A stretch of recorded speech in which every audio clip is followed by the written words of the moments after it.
Guys, welcome to our channel class అత్తా మాసలుడు.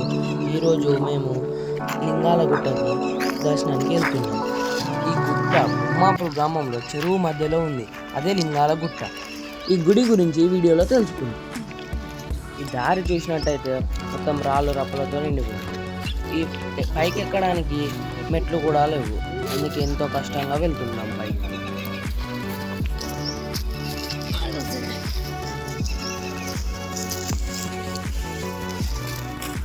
చూసినట్టయితే ఇదే మల్లన్న దేవుడు. వర్షాకాలంలో చుట్టూ చెరువుతో నిండి ఉంటుంది.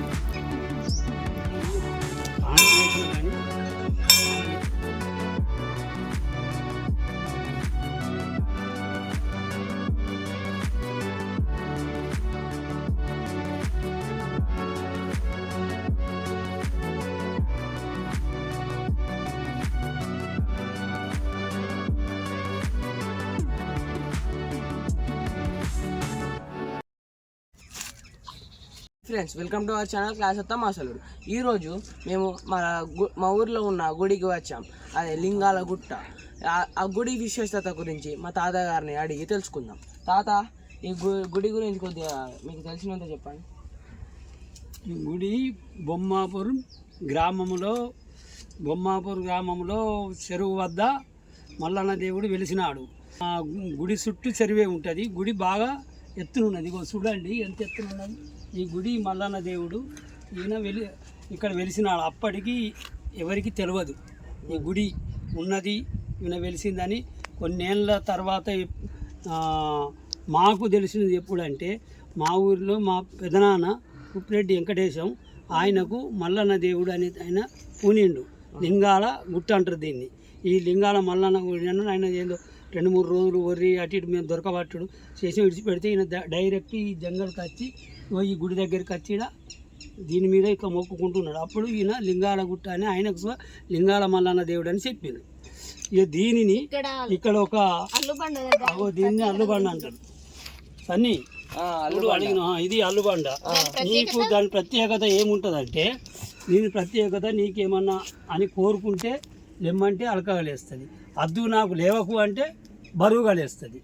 ఇది దీని ప్రతిష్ట. ఇట్లా దీన్ని ఒక ఊరు నుండి మా చుట్టాలు దగ్గర వాళ్ళు బంధువులు వస్తే శ్రీరాంపూర్ నుండి వచ్చిండ్రు, తీసుకొని వస్తే వాళ్ళకు పిల్లలు లేకుంటే ఏం చేసినామంటే, చూడు మీరు ఇస్తున్నదని అంటే ఒక 2 రోజులు ఉండి వాళ్ళు కొబ్బరికాయలతోని వాళ్ళతో అందరి కుటుంబం వచ్చి మల్లన్న దేవుని దర్శించుకొని ఆ అల్లుబండను నేను ఉండి లేపించి వాళ్ళకు ఒకే అనిపించి తర్వాత కొన్ని రోజులకు ఈ మంచి దేవుడు మా నమ్మకాన్ని పిలవాలైంది. ఇప్పుడు మా వ్యూవర్స్ కోసం ఒకసారి మేము లేపచ్చా? మీరు లేపచ్చు, చూసుకోవచ్చు. మీరు ఏదన్నా ఉంటే నీ చదువుకుంటున్నావు, దీన్ని ఇట్లా పోతున్నంటవా, ఇంకేదన్నా కావాలంటే మీరు చూసుకోవచ్చు. ఇంకా అక్కడ ఆమె వాళ్ళదొక దొన ఉన్నది. ఆ దొన స్వామి గుడి దొన, ఈ దేవుడు అలా వండుకునేవాడు. అది ఆ దొన స్వామి నేను చూపెడతాను మీకు తర్వాత. ఇట్లా పట్టుకొని మంచిగా మొక్కుకొని ఇట్లా పట్టుకొని నీకు నీ కోరికకు నాకు అలకగా లేమ్మని అంటే లేస్తుంది. అది నీకు అలకగా లేచినట్టు నీకు గుర్తేంది అని అంటే మరోసారికి లేపినప్పుడు బరువుగా లేస్తుంది, లేవకపోవచ్చు. దాన్ని విధిస్తే కొంత చూపెడుతుంది నీకు అప్పటికిప్పటికి తేడా అనేది. ఇక్కడి దగ్గర ఉన్న దామరకుంట నుంచి మా చుట్టాలు వస్తే వాళ్ళకు తీసుకొచ్చి తాను ముయించి ఇక్కడ తీసుకొని వచ్చి చూపెట్టిన వాళ్ళకి ఈ నెల లోపలనే మొన్ననే గుడ్ బై చెప్పింది, మాకు బరోబర్ అయింది అన్నది. కానీ ఇంకా ఎవరు వచ్చి దేనికి ఏం చేయలే కానీ వాళ్ళు ఒకళ్ళు వచ్చి సంతాపన పెట్టిండ్రు. అర్థమవుతుంది అయితమాగామా అని మొక్కుకొని కొంచెం అర్థమైపోయింది. ఇంకా ఈ గుడి ఇలా ఏమేమి ఉంది, ఎట్లా ఇంత ప్రత్యేకత ఉంది, దీన్ని అభివృద్ధి ఎందుకు చేయలేకపోయింది నాన్న? దీన్ని అభివృద్ధి అంటే ఇది మొత్తము అంతకుముందు మొత్తము అడవి జంగలే ఉన్నది. ఇది ఏర్పాటు నుంచి కొంత పనులు చేసిండు. ఇది ఈ ఫ్లోరైడ్ కట్టిండు, గదేసిండు, కంకర తెచ్చిండు. చూడు ఈ పోళ్ళు అంతకుముందు లేకుండే, ఈ గంటలు కానీ ఇవన్నీ ఇక మెల్లమెల్లగా అభివృద్ధి అవుతుంది. కాకపోతే ఊరు మొత్తం ఐక్యత లేక కొందరు మొత్తం మంది దీని మీద శ్రద్ధ పెట్టి ఐక్యత ఉంటేనేమో బాగా అవుతుంది.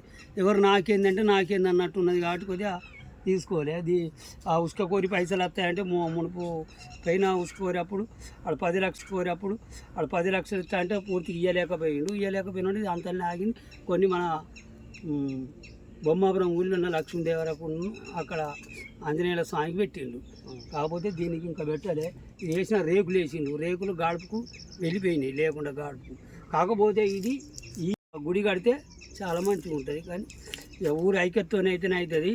ఎవరు మొక్కినా సంతార్పణ పెట్టిన అక్కడ వాళ్ళు వచ్చి శ్రీరాంపుల పిల్లలు కలిగిందని మంచి సంతార్పణ పెట్టి ఆ గుడి కింద ఆడ పెట్టి అందరం భోజనం చేసినాం. వెళ్ళిపోయిన వాళ్ళు పోయిన సంవత్సరం. ఈడు ఇప్పుడు ఉన్న ఆయన మొన్న వచ్చిండు, మాకు మంచిగా అయిందే. వేరే వాళ్ళు ఉద్యోగం అయితే దొరికితే ఇట్లా పిల్లాని పెళ్ళి అయితే అని లేపుకోమన్నాం. పిల్లాని పెళ్ళి అయింది, ఆయనకు జాబ్స్ వచ్చిందట. సరే ఆయన ఏం చేస్తాడో ఇక మనం గిది చేయమని అనగా ఆయన బుద్ధి.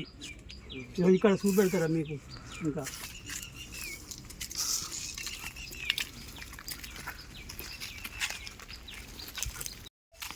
ఈ చుట్టుపక్కల అన్నీ ఇవన్నీ చెట్లు ఇంకా బాగా జంగలి, ఇది ఫుల్ జంగల్ ఉండే.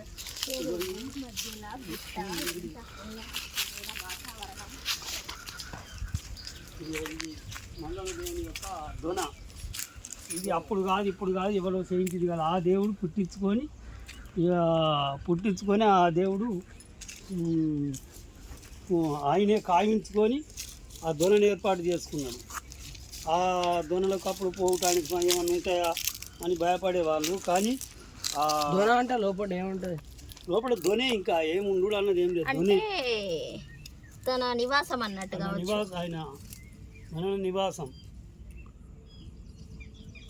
ఇది పాండవుల విశ్వాసంలో అయినప్పుడు అయిందట. మనకు పూర్తిగా మేము చిన్నపిల్లన్నప్పుడు మా తాత ఎవరో చెప్తే కొద్దిగా ఎరక, కానీ పూర్తిగా మా పెదనాన్నకు దేవర పూజినప్పుడు నుంచి అయితే మాకు ఇంతవరకు తెలుసు. వీడికి దోనలు ఈ పైన అది దేనికన్నా ఉంటే గద్దె కూర్చుంది దేవుంది అప్పుడు చేసి అక్కడ దాన్ని అల్లు దాన్ని అంటే అది కుంట తీరు ఉన్నచ్చు. అవి రెండు హోల్స్ వేసినట్టు కనబడుతుంది. అవి రెండు అవి ఎప్పటికి నీళ్ళు ఉండేది. అవి రెండు అవి పోతురాలు ఇవన్నీ బండాల మీద సాళ్ళు ఉన్నాయి చూడు. ఆ బండాల మీద సాళ్ళు కనబడతాయి చూడు. వాళ్ళు నాగళ్ళతో అవి ఆ దేవుడు గాయించిన సాళ్ళతో దున్నేదట. ఇక్కడ అడుగులు ఉండే కానీ పాండవుల అడుగులు ఉండే కానీ కనబడతలేవు. మరి ఎందుకంటే ఇవేనా? ఇవి ఉంటాయి అక్కడ ఒకటి. అవన్నీ కనబడేది సాళ్ళు ఇప్పుడు దున్నుతానని ఇక పూర్వీకులు చెప్తాను. ఇప్పుడు ఉన్న మాకన్నా పెద్ద మనుషులు. ఇప్పుడు ఈ అడుగుని చూస్తే నా చేయి కన్నా అడుగే పెద్దగా ఉన్నాయి. వాళ్ళ కాళ్ళు తింటా అంతే ఆ దేవుని పెద్దగానే ఉంటాయి. ఇక్కడ మడిమే కాలు పోయిన కొడుకు ఇక్కడికి ఉన్నది.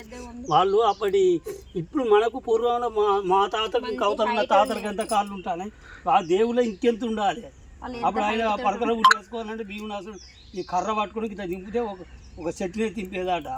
అంత మనం అప్పుడు పూర్వీకుల లెక్క ఇది వాళ్ళది. అంత బలవంతులు, అంత ప్రతిష్టత ఉన్నోళ్ళు. మల్లన్న దేవుడు అంటే ఇక్కడ ఏమి కోరుకున్నా ఆ దేవుడు ప్రతిష్ట అయితే నెరవేరుస్తాడు. కాకుంటే మా ఊరు అందరు పట్టించుకొని నేను ఇంకా కొద్దిగా పెద్దగా చేసి డెవలప్ చేయాలని నేను కోరుకుంటున్నాను. చూసినట్టయితే చుట్టూ మొత్తం చెరువు ఉన్నాయి. మరి వర్షాకాలం వీళ్ళు ఎట్లా వస్తారు? ఈ చెరువు నిండితే ఎట్లా వస్తారని అడుగుతానవా? ఈ చెరువు నిండితే ఏది మునిగినా ఈ ప్రాంతం అక్కడ కళ నుంచి ఉన్న చూడు, ఆ కళ నుంచి ఇంత పడి ఆ దారి పట్టుకొని నాకు కట్టి దేవుని కాడికి వస్తాం. కాకుంటే ఈ దేవుని ఆవరణంలో మిద్దె మీదకి ఎక్కాయి కాబట్టి చెరువు అటు దీని అవుతూ ఇప్పుడు ఈ గుడి ఉన్నదిగా ఇక్కడ ఇటు చూడు, ఆ గుడి ఉన్నది కదా, ఈ గుడి అవతలకు అంత అక్కడ దాకా చెరువుగా అమ్ముతుంది. కానీ దీని చుట్టూ ఉండయి, దీనికి అచ్చటానికి అవతల నుంచి ఇష్టపడి దారి మందం నీళ్ళు అవుతాయి. ఇక్కడ మల్లన్న దేవుని పట్నాలు జరుగుతాయి. ఇక్కడ మల్లన్న దేవుని పట్నాలు అంటే ఎవరికన్నా మంచి వాళ్ళు సొంతం పట్నాలు వేస్తారు. దేవాళ్ళు ఒగ్గోళ్ళతో విడిపించుకొని ఊరు బొమ్మాపూర్లో ఉన్న దేవాళ్ళు, పాండవుల దేవాళ్ళు కానీ, రాయేశుడు కానీ, లక్ష్మీదేవర కానీ వీళ్ళందరినీ విడిపించుకొని లక్ష్మీదేవర తీసుకొని ఇక్కడ పట్నాలు వేస్తారు. వాళ్ళు మొక్కిన వాళ్ళు. కాకుంటే ఊరు నుంచి అప్పుడప్పుడు ఊరు నుంచి వేస్తారు. కాకపోతే ఊరు నుంచి 1-2 సార్లు అదే మొక్కి ఎవరికి మంచి అయితే ఆ దేవాళ్ళు మొక్కుకొని వేస్తాను. ఒకసారి వాళ్ళకి మంచి అయిన గాళ్ళు వేరే ఆయన మా ఊరు 2-3 వేయించిండు. వాళ్ళు వేయించుకొని ఈ విధంగా ఓ దివ్యస్తంభం అని పెట్టిను, అవి అన్నీ ఇరిగినాయి. అవి రేపులని కొందరు వేసిను, అవి పోయినాయి. దేవుని కాడ ఈడ మన వానం కొట్టకపోతే కంపల్సరీ దేవుని కాడికి నచ్చింది అలా తీసుకొని వస్తేనే ఇక్కడ ఆ దేవుని దగ్గర ఉన్నందుకు ఇక్కడ ఎగిరిద్దునికి దేవాళ్ళు మాటిస్తే కంపల్సరీ వాన కొట్టేది. అంటే ఈ మల్లన్న దేవుని చూపు అంత ప్రత్యక్షత ఉన్నది.